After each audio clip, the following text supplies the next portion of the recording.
Yay! Good morning, Woody. Good morning, Nicole.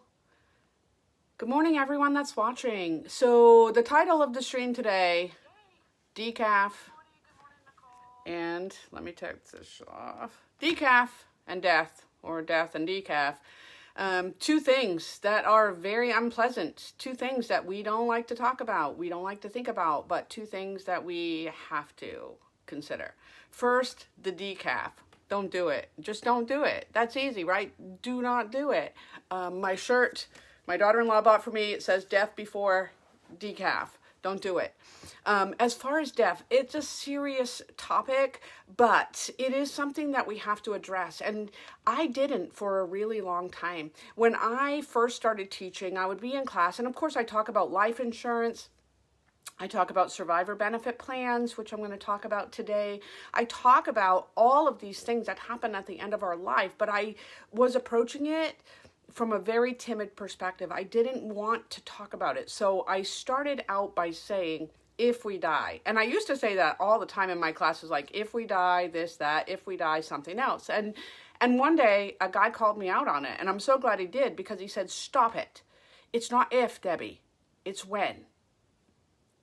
Wow.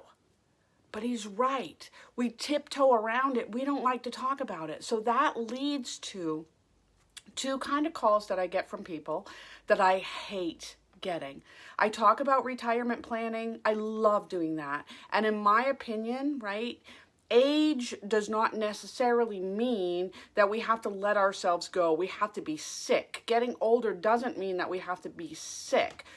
It can. We can develop things. The longer we live, obviously, the greater chance there is for that. But when I talk to people about retirement, I want to talk about planning so that they can have a really good life on the other side of that retirement ceremony. The day they walk out is a new chapter. It doesn't have to be sad. It doesn't have to be, just all about illness and death, and that's the next thing that comes. So I like to focus on that. But I get calls quite frequently from people who have been diagnosed with terminal illnesses, and now all of a sudden it's in their face. Now they're trying to figure out what to do and how to plan and what kind of things. They usually are not trying to take care of themselves, right? They have their death sentence. They're trying to take care of their family at that point. And I would rather get those calls than the other ones that I get, which are from people who have had a loved one pass away. Many times, these are women who call me who will say, my husband died, he took care of all of the money stuff, he handled all of the finances, I have no idea what we even have going on, I don't even know where to start. It makes me incredibly sad because these people are going through a difficult time in their life. They've lost a loved one. They're trying to process all of the emotion that comes with that and handle all of the things that need to be taken care of in that very difficult time of their life. But also, they're dealing with additional stress of now feeling like they have no idea where to even start, what they have available. I've sat with people through this process, and we've had to try to figure out how to get into bank accounts, how to look at statements, because a lot of that stuff comes electronically these days, how to even get started. It's sad. That's really sad. So what I want to urge you to do is uncomfortable. It's uncomfortable. I get that. But I want you to start thinking about what happens when you die. When you're not here anymore, is there someone else who is relying upon your income, upon your emotional support, upon you being there? And what does it look like for them when you're not there anymore? What kind of things do you need to share with them? Do you need to talk about? Now, today I'm talking about money, but all of the stuff, right? Telling people that you love them while you're still able to do it. That's important. Making the time, and I really try to focus on this, to be in the moment. When I'm with my grandchildren, that's where I am. And the emails will come in, and I may get to them at 4 o'clock the next morning. I might get to them at midnight tonight. But when I'm with my grandchildren, I'm there. Because I don't want them to remember me as just working. I want to have good times with them. And it's the same thing with the adults in your life as well, not just the children. So all of that stuff is important. But from a financial perspective, because this is why people are calling me, I want you to know we don't have to be millionaires to do estate planning. We just have to be people that have other people in our lives. And it doesn't have to be formal, and you don't have to pay a lawyer thousands and thousands of dollars to go through a legal estate plan with you. Here's what I would like for you to think about doing. Writing some stuff down.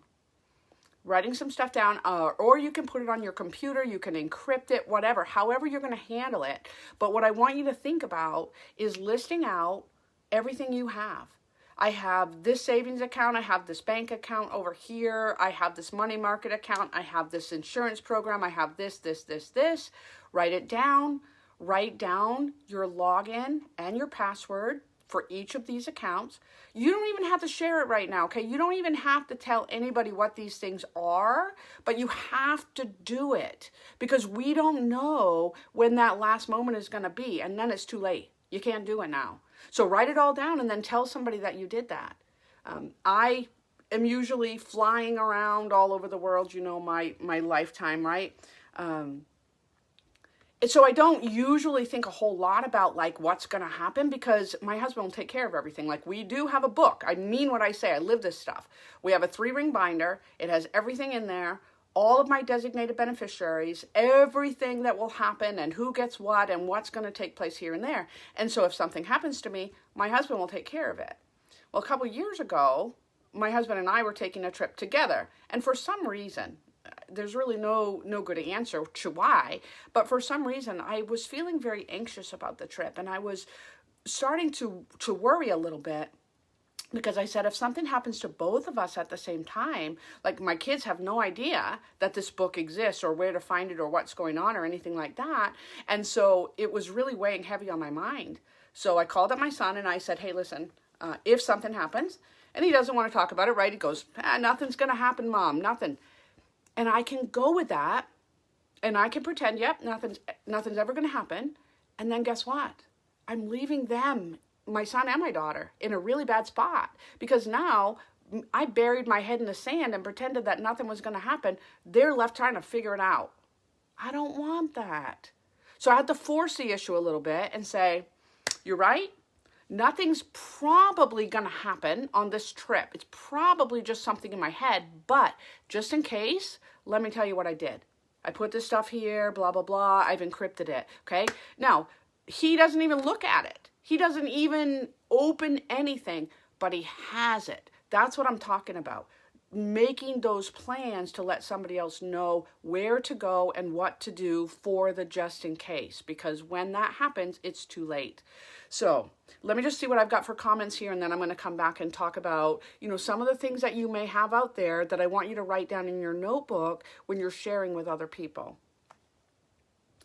Yay, Nicole, thank you very much. Yes, the salon opened yesterday, so I went. I got quite a bit cut off the bottom. I don't know if I love it, but I love the fact that you noticed it and give me a compliment for that. Thank you so much. Way better than if I let my husband do it, and he volunteered to do it. Woody, I'm so glad you're here. Hey, Krista, thank you very much. Thank you very much. Okay, so what kind of things do we have that we need to put into our notebook and that we need to actually think about? One maybe, and we've talked a couple of times about it, life insurance. If you have life insurance, it's not for everybody, but you may decide that it is for you. So the people in your life need to know where that policy is. Like, who do they call when something happens to you? How do they file an application to actually receive the benefits if something happens to you? You got to talk about that. If you retire from a job like the federal government or the military that offers what's called an SBP or survivor benefit program, that's kind of like life insurance in that I will make a decision when I retire whether I'm going to pay some money out of my monthly retirement check so that when I die, my spouse is able to continue to get some money. So under the military, lots of options as far as what you pick for a survivor benefit program. Maximum is 55% of whatever your monthly pension is. You could pick something less. It's not free. you have to pay for it. On the civilian side, federal employees, most of your private sector employers are not going to offer an SBP. Many of them don't even have a pension for you, much less leaving anything for the people in your life. So private sector, you're probably going to be looking for a life insurance policy. Military, you might have that, and also SBP. Civilian employees, depends on what system they're under. And here, civilian employees in the federal government. CSRS, the system in place before 1983. FERS, the system in place from 1983 through today. Pick. For the old system, CSRS, pick whatever you want. You can pick a minimum of $1 a month. You can pick a maximum of 55%. You can pick anything in between those two extremes. New retirement system, FERS, pick half of whatever you were getting while you were living, or 25% of whatever you were getting while you were living. Again, there's a cost. So if I leave the 25%, they take away 5% of my retirement every single month. That's what I pay. So that when I die, my husband keeps getting a quarter of whatever I was getting. If I elect the 50%, I have to pay 10% of my monthly retirement to leave him that half benefit. So when I'm writing in my book, right, I have this life insurance policy. Here's where it is. This is who you contact. Here's their phone number. Here's their email, whatever it is. This is the policy number so that you know what to do.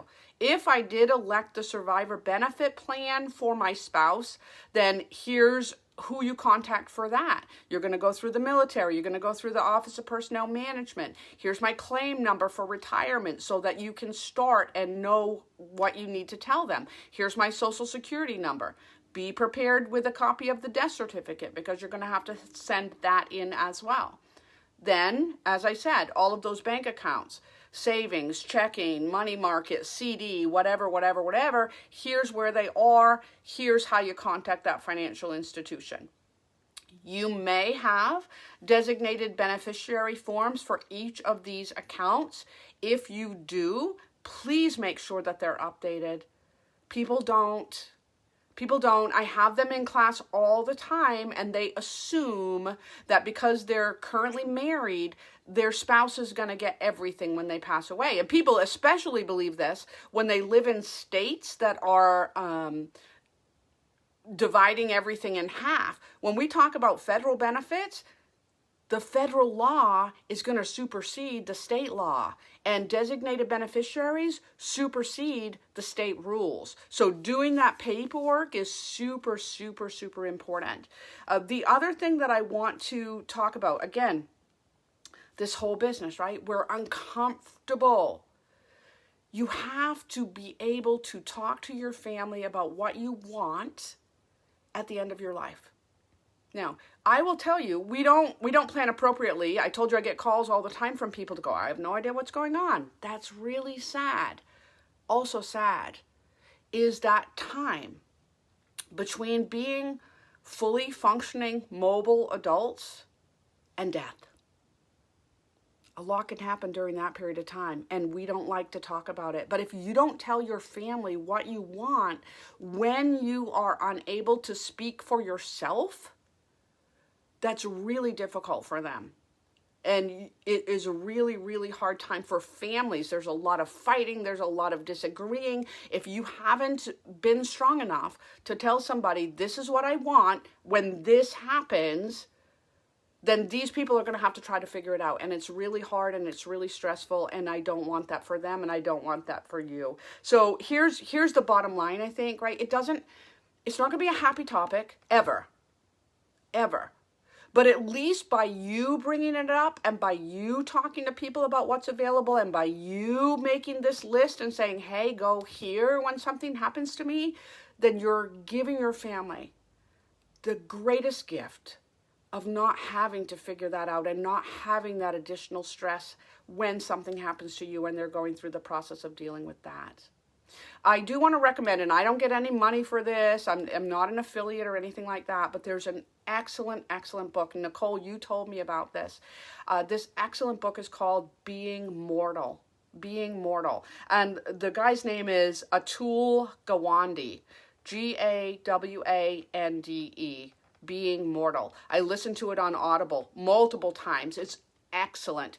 And he talks about the fact that we age.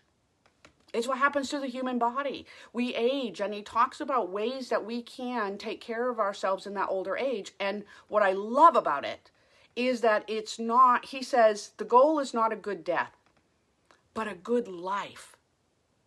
What a difference, right? I want you to live that good life just like he does, but sometimes it requires difficult conversations, and sometimes it requires stepping up to the plate and having these talks with your family and letting them know what's available because you're taking care of them ahead of time. So important. So important. Questions, comments, concerns, anything, pop in the comments. Let me know. What do you think about this? I mean, again, I'm sure you're not going to get off the call and go have a celebration, but is it making you think about things? Are there things that you know you're going to have to take care of in the next week? Set a deadline for yourself. Don't just say you're going to do it because you know you don't ever get around to it. We don't. People. Take care of business. Super important. Don't have decaf in your cup. I'd love it if you would just let me know what's going on with you. Drop me a personal message. Drop me a comment. Let me know what you thought about the topic. And if you have any questions, I talked about the military SBP and the civilian SBP. If you have questions about what the numbers specifically look like, let me know. We can talk about it. I hope you have a great day. Thanks for dropping by. Bye for now.